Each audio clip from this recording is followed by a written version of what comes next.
Hey everybody, KCB cameraless is still here, unfortunately. But we did get interim results. Very cool. So I have it opened up in Paint, and I'm going to kind of go through and see who I think is going to win. Honestly, I wasn't really going to talk about this. I have in fact missed like 2 days of voting already. It's not really a high priority for me. But then I thought I'm probably going to get blamed for whoever makes it into the top 8 anyway, so I might as well make content on it, right? But in seriousness, I did get asked a lot this over the weekend while I was streaming. People asking who I thought would win. And now that we have kind of the first day results and now we have the interim results, I don't think we're going to see any more results until like the actual these are the winners type situation. Which will then result in the voting gauntlet and all of that stuff. So, there was a notable change this time around.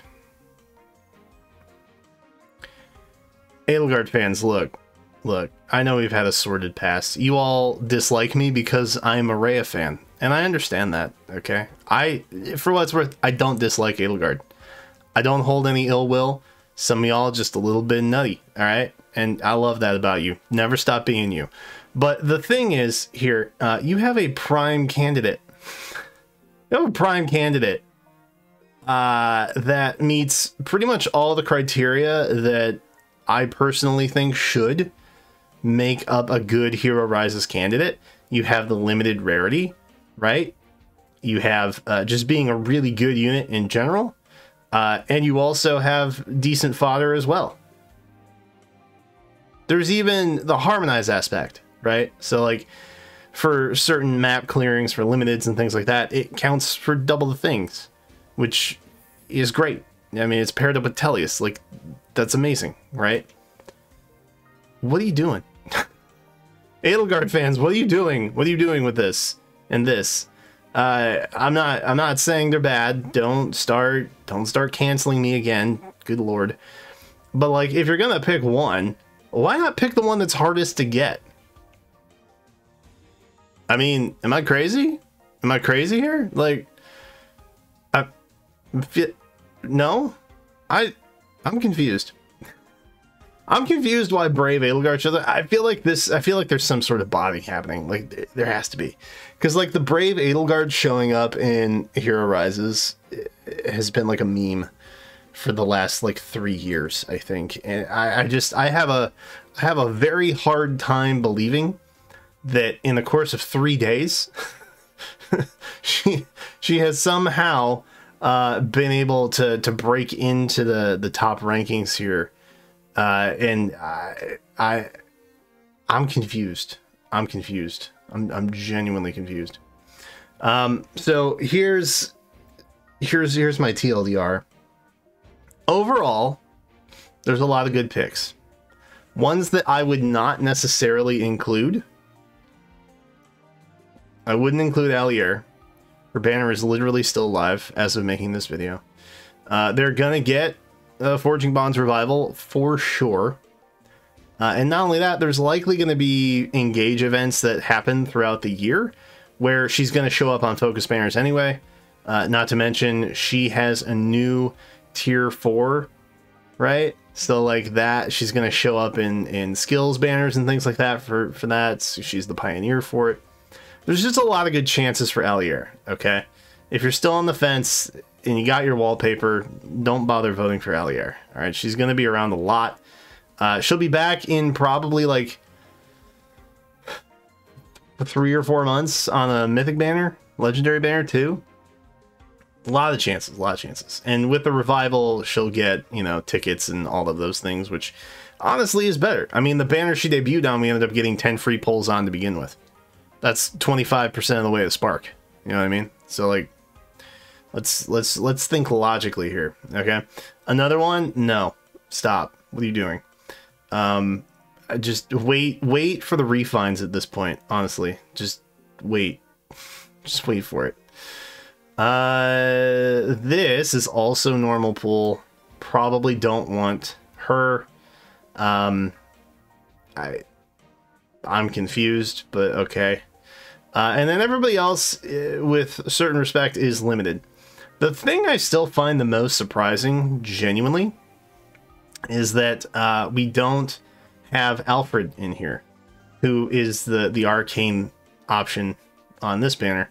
But we do have arcanes in the likes of Ophelia, Robin, and then also Leaf. So there's that.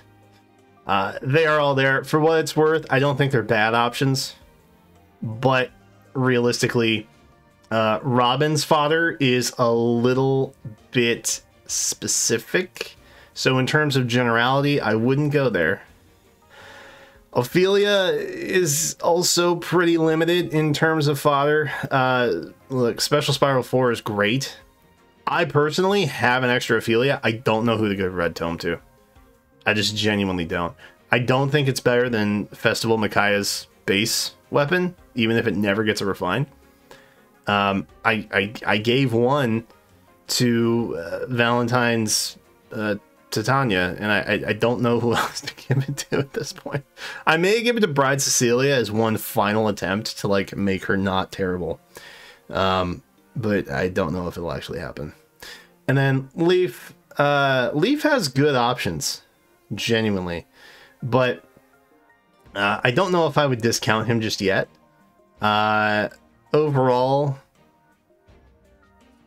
I think it's probably best to not include any arcanes, just being straightforward. The point being, the unit themselves, they're not really that stellar. They, functionality-wise, are incredible. But as for an actual unit, I think the main focus is to just kind of like, you know, skill camel them, where they just keep giving skills, you know. And then eventually you have, you know, plus 10 or whatever of that unit by the end of it, which again is great. If I have to start knocking off some additional limited options, I think Ninja Leg Yarn, there's a little left to be desired there. I think Halloween Duma, there's a little left to be desired there. I think Mythic Asker, there's a little less to be desired there. And not only that, but your Mythics and Legendaries that are colorless, because the pool is naturally kind of smaller. I mean, they had to introduce 2 at a time, right? Like, Fomortis and Gateau both came out at the same time because they literally were running out of, like, filler spots. So I think you'll see these guys appear more frequently. That said, I think Fomortis is actually a really good pick here. I'm not discounting him yet, but I'm still kind of going through. Duo Thor, I love Duo Thor, but listen, you don't necessarily need her, all right? And she's coming back in a couple months anyway. If it's a unit I think everyone should absolutely have, I don't think it's Duo Thor. I just don't. Like, most of the time I use her because her stats are great, but I use her to basically, you know, inflict movement restrictions on enemies. That's basically what it is. And we also have exposure and a lot more options now. So there's less rarity around the exposure condition too, which is kind of nice, like genuinely. How many are we down to? 3, 4, 5, 6, 7, 8, 9, 10. So we got to knock off 2 more. That's hard, bro. That's hard. I think I would get rid of Halloween Corrin. I think I would get rid of her.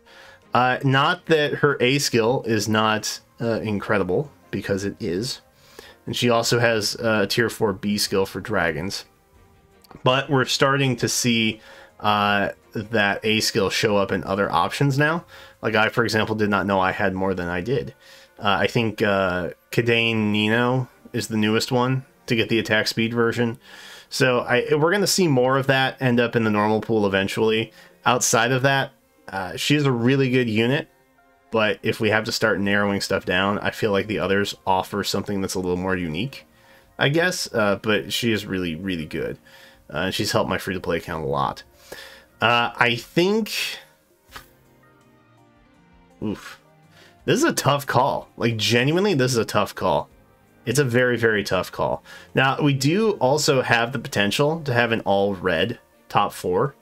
So I think for sure I'm keeping Chrom. I think for sure I'm keeping Chrom. I think for sure I'm keeping Camilla. Camilla's great as is. I think I would honestly keep Summer Edelgard. Like, I'm not even joking about that. Like, I genuinely think as a Gale Forcer, she clears like 90% of the map in one turn if you don't have a dancer. If you do have a dancer, especially a cav dancer, you're probably clearing the map in one go. Like, straight up. That's just what it is. Ether raids, maybe 2 turns?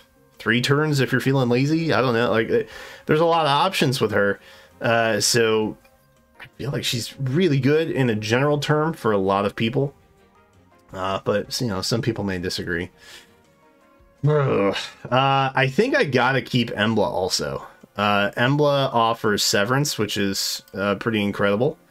For Mortis, I don't think I need to explain. I think we keep him too. Ninian is one of the better dancer options that we have right now. Like, straight up. She's definitely one of the better options that we have. I think if we want to throw a little diversity in, we keep her, you know? I think it kind of comes down to Asker, Shez, or Veronica as getting the boot. Because we've already named 2, 4, and 6. So we need to pick 2 more, and we need to get rid of 1. This is tough. This is genuinely pretty tough. Because New Year Asker pretty much does what Duo Alphonse does. New Year Alphonse, but, like, better, right? I think Shez is unique. I would keep Shez as a pickup. I think Shez is pretty unique. Brother, this is tough. I think ultimately I think I have to nix Veronica. Sorry, Veronica. And then I think I have to keep Asker. Mainly because he's a little more unique. Veronica is pretty much just a kill before killed type situation that we got going on. So I think in an ideal situation, this offers enough variety in terms of gameplay and functionality that this would be a pretty interesting top 8. I'm not advocating you vote this way, just to be clear. But I will remind you that my staples, I stand by. It should be something that is rare, okay? So rarity is a big get, because a lot of these options you won't see but maybe once or twice a year. Second of all, it should be something that benefits everybody, not just your own account, okay? I saw people voting for base Ellawood, and I don't know why. I genuinely don't know why people were doing that. Somebody had like 5 votes for base Ellawood. Weird. And then, you know, just think about your own barracks after that. Like, what would be beneficial to your account? And I think if people voted in that way, we'd all be a little more cohesive as a player base, but I don't know. This also kind of fulfilled my condition to pick 8 that had 1 of every color. So we had Ninian with green, Shez was blue, Mortis was colorless. We have the 4 reds, and then Asker was also colorless. For what it's worth, I think if we went all red, I think an Embla, Edelgard, Camilla, Chrom top 4 would be pretty interesting, straight up. But yeah, I don't really know what will happen here, and I don't really have a big say or stake in any of it, because I'm probably not summoning on it. I'll just take my freebie and, you know, do a free poll or whatever. So yeah, that's that. Again, apologies that I still don't have a camera, but hopefully it's here soon. I'm counting on you, Jeffy B, to get my camera here on time. Thank you. But anyway, let me know who you hope wins A Hero Rises. Let me know who you're planning to vote for if you want to share that. And keep it civil in comments, please. Don't make Big Bro step in, because I don't want to do that, like, at all. So anyway, thanks for watching.